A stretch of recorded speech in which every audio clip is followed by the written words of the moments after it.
Besotted Clerk's Journal. I've decided. I shall ask her tomorrow. A man only lives once. We agreed to meet at our usual place at noon. Clarissa has asked for a half-day off, and I'll sneak away from the chancellery. That old fogey of a supervisor will never notice I'm missing. And even if he did, so what? I'm young, I'll find other work. Although, if Clarissa found out I'd lost my job, she might not agree. I'd have proposed to her ages ago were I not aware how much she fears a life of poverty. She's never said as much, but I can see it worries her. But what are we waiting for? Together we shall live more economically than apart, and finally we shall not have constantly to scheme up ways to meet here. I wanted to invite her to dine at the best eatery in all of Beauclair. So many times I have imagined what it would be like. Waiters decked out in golden livery would bring us foie gras and sorbets.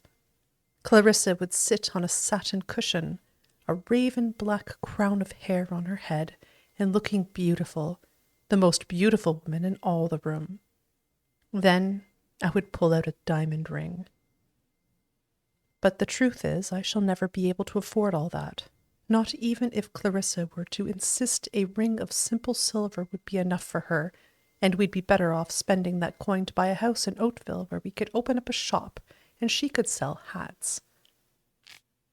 Thus, I shall propose to her tomorrow, in the abandoned wine cave which serves as our meeting place, our cozy sanctuary where we have spent so many pleasant hours together.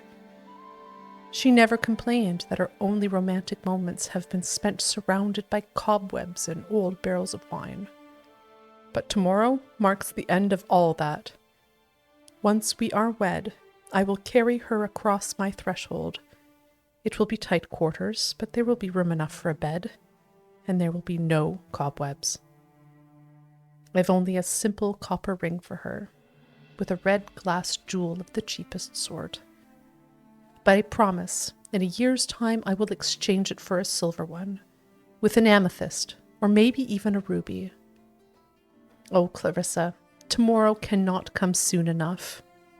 I think I shall not be able to fall asleep tonight.